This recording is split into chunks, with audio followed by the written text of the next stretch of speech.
साथियों नमस्कार। वार्षिक मूल्यांकन 2021-22 के लिए कक्षा 5 और कक्षा 8 के विद्यार्थियों को जो प्रश्न पत्र होंगे दो भागों में इनको बांटा गया है। खंड आ में 60% जो कि फेस टू फेस एग्जाम होगा और 40 अंक का इनके लिए प्रोजेक्ट कार्य होगा। प्रोजेक्ट कार्य को बच्चों को अपने घर से करना है। इसके लिए वे अपने बड़ों का सहयोग ले सकते हैं, उनसे पूछ सकते हैं, क्योंकि प्रोजेक्ट कार्य में जो 40 अंक का है, इस 40 अंक के प्रोजेक्ट कार्य में उन्हें केवल 2 प्रश्न दिए गए और इन दोनों प्रश्नों में कुछ उप प्रश्न भी हैं जिनके उत्तर उन्हें अपनी समझ के अनुसार देना है, जिनका हमारी टेक्स्ट बुक से कोई संबंध नहीं है। तो ऐसी स्थिति में वो अपने बड़ों से चर्चा करके इन प्रश्नों को लिख सकते हैं। लेकिन सबसे पहले जो सामान्य जानकारियां हैं कैसे भरी जाएंगी इसको हम देख लेते हैं। उसके बाद इस वीडियो के माध्यम से कक्षा 8 हिंदी विषय के जो प्रोजेक्ट कार्य है उस प्रोजेक्ट कार्य के क्वेश्चनों के बारे में सजेस्टिव चर्चा करेंगे कि हमें किस तरह से इन प्रश्नों के आंसर लिखना है। इनके जो उत्तर है एक तरह से केवल सहयोगात्मक है, बाकी आप अपने परिवेश से जो आपके लिए सुटेबल होता है आप वही आंसर उसमें लिखें। तो इसमें सबसे पहले हम देखते हैं ये लिखा अनुक्रमांक हमें लिखना है।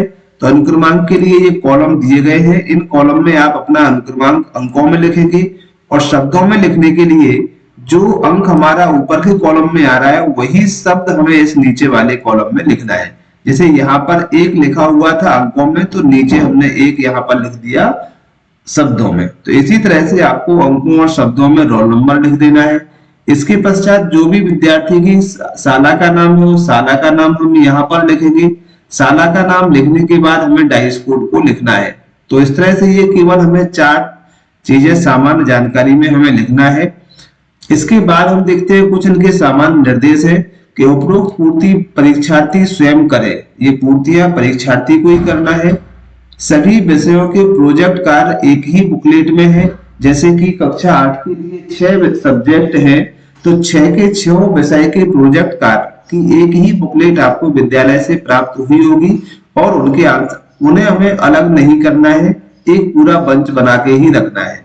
प्रोजेक्ट कार्य को घर के आसपास परिवेश में उपलब्ध संसाधन सामग्री व निष्कर्ष निकालकर अपने अनुभवों को वर्कशीट में दिए गए बिंदुओं में ही स्थान में लिखा जाए। जो स्थान उसमें आपको नियत है उसी जगह पर आपको उसका आंसर लिखना है। प्रोजेक्ट कार्य को पूर्ण करने में आवश्यकता अनुसार हम माता पिता भाई बहन दादा दादी आदि संबंधी जनों की से भी चर्चा कर सकते हैं और फिर हम लिख सकते हैं। प्रोजेक्ट कार्य बच्चे द्वारा पूर्ण कर अपने शिक्षक के पास जमा भी करना है। तो ये सामान्य निर्देश है, सभी विषय के लिए एक जैसे रहेंगे। इसके पश्चात इस उत्तर पुस्तिका को अब ये मूल्यांकन के लिए निर्देश है।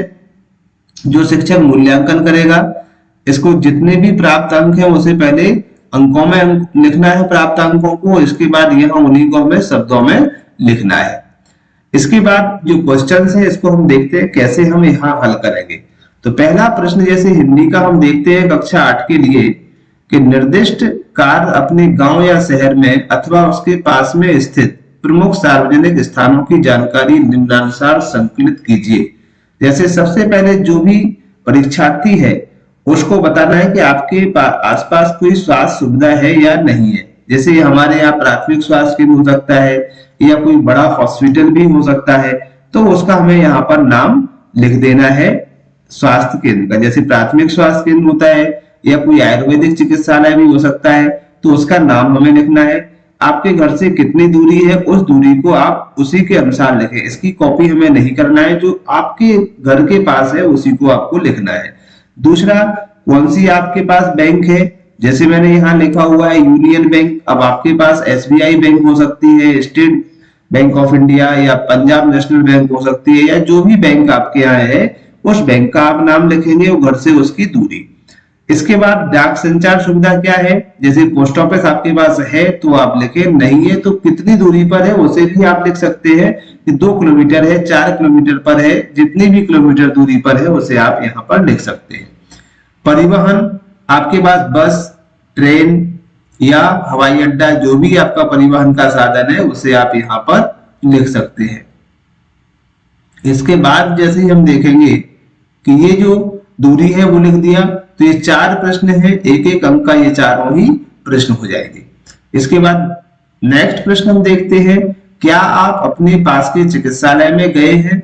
आपने वहां कौन कौन से उपकरण देखे हैं वो लिखिए। यदि गए हैं तो सबसे पहले हम लिखेंगे हाँ, मैं अपने पास के चिकित्सालय में गया हूं, मैंने वहां पर निम्न उपकरण देखे। ये उपकरण जो देखे हैं वो मैंने लिखे हुए हैं।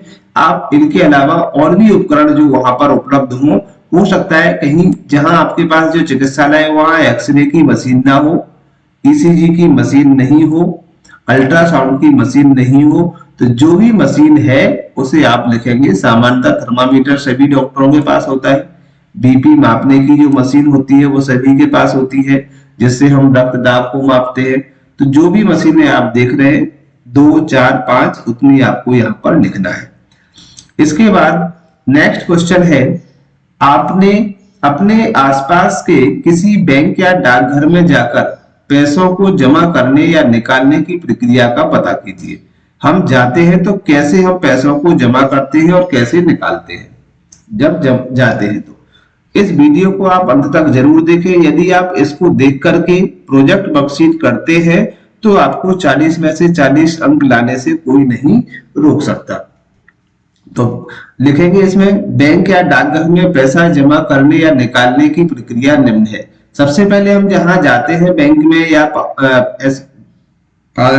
पोस्ट ऑफिस में, तो वहां हम देखते हैं कि जमा करने के लिए और निकालने के लिए एक पर्ची हमें दी जाती है, जिसे हम जमा और निकासी पर्ची कहते हैं।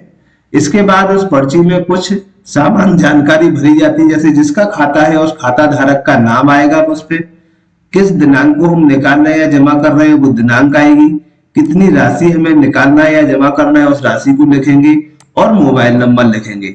ये सामान्य जानकारी लिखने के बाद नीचे कॉर्नर पर उसमें हस्ताक्षर की जगह होती है, वहां हम हस्ताक्षर कर देंगे और उसके बाद हम संबंधित कर्मचारी को पैसा देंगे अगर जमा करना है, और नहीं तो वो पर्ची भर करके हम देंगे और वो आपके खाते में देखेंगे कि कितने पैसे हैं जो आप निकालना चाह रहे हैं और आपको पैसे मिल जाएंगे। वर्तमान में जो निकालने और जमा करने का काम है वो एक एटीएम मशीन के द्वारा भी होने लगा है और मोबाइल बैंकों से भी पैसे निकाले जा सकते हैं। जैसे यूनो ऐप है, उस ऐप के माध्यम से भी हम निकाल सकते हैं। लेकिन चूंकि यहाँ डाकघर या बैंक में जाकर की प्रक्रिया लिखी है तो ये प्रक्रिया इसकी हो सकती है। अगला प्रश्न हम देखते हैं, क्या आपने कभी किसी को पत्र लिखा है? पत्र में क्या लिखना जरूरी है? पत्र को कैसे भेजते हैं पता कीजिए और लिखिए। तो पहले पत्र बहुत ज्यादा लिखा जाता था, तो अपन लिख सकते हैं कि अगर लिखा है तो हाँ और नहीं लिखा है तो नहीं। अगर नहीं लिखा है, नहीं लिख दिया तो आगे कुछ हम नहीं लिख पाएंगे। फिर अगर हाँ लिखते हैं तो कैसे लिखा है? मैंने पत्र लिखा है। पत्र को लिखते समय निम्न बातों का ध्यान रखते हैं। सबसे पहले जो पत्र होता है उसके ऊपर हमें स्थान का नाम लिखना होता है और जिस जगह से हम भेज रहे हैं और भेजने वाले का नाम और पता यह रहता है। अब लिखने के बाद जितने पैराग्राफ, 2-3 पैराग्राफ में जो भी हम चाहते हैं बात कहना है सामने वाले से, उन सभी बातों को लिख देते हैं। पत्र के अंत में हमें कुछ स्नेह सूचक शब्द लिखे जाते हैं। जैसे अगर बड़ों के लिए लिख रहे हैं तो सादर सरल स्पर्श लिखेंगे, छोटों के लिए लिख रहे हैं तो प्यार लिखेंगे और धन्यवाद लिखेंगे।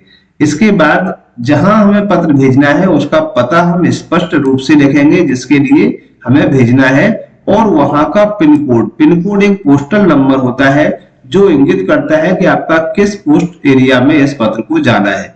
इन दोनों के माध्यम से पत्र आपका प्रॉपरली पहुंच जाएगा।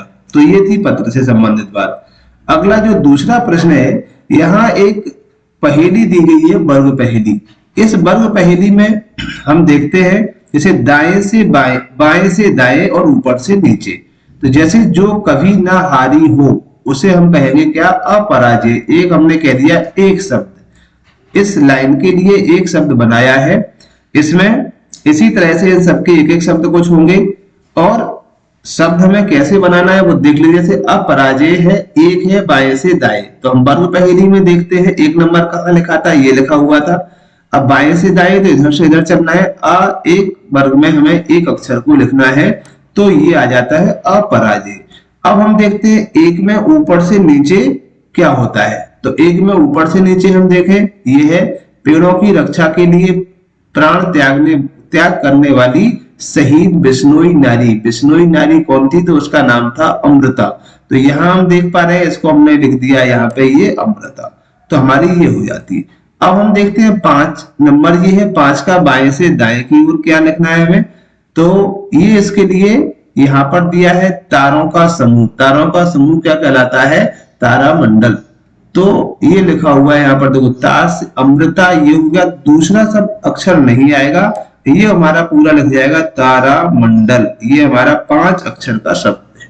तो इसी तरह से हम इन लाइन्स को पढ़ते चले जाएंगे और लिखेंगे। जैसे हम यहाँ पर देख पा रहे हैं दूसरा, अब दूसरे में क्या बाएं से दाएं भी है और ऊपर से नीचे। तो दूसरे में देख रहे हैं हम, दूसरा बाएं से दाएं में 2 नंबर है ही नहीं यहाँ पर। तो यहाँ देखते हैं राज्य का मंत्री, तो ये क्या कहलाएगा आपका? राज्य का मंत्री राज्य मंत्री कहलाता है। तो ये केवल हमें ऊपर से नीचे ही लिखना है। इसके बाद हम देखते हैं 3 है, तो 3 ऊपर से नीचे है और 4 बाएं से दाएं है। तो 3 का हम ऊपर से नीचे देखते हैं, राजा के भवन या घर को कहते हैं। तो जो राजा का भवन होता है, 3 अक्षर का शब्द हमें ढूंढना है, उसे कहते हैं महल।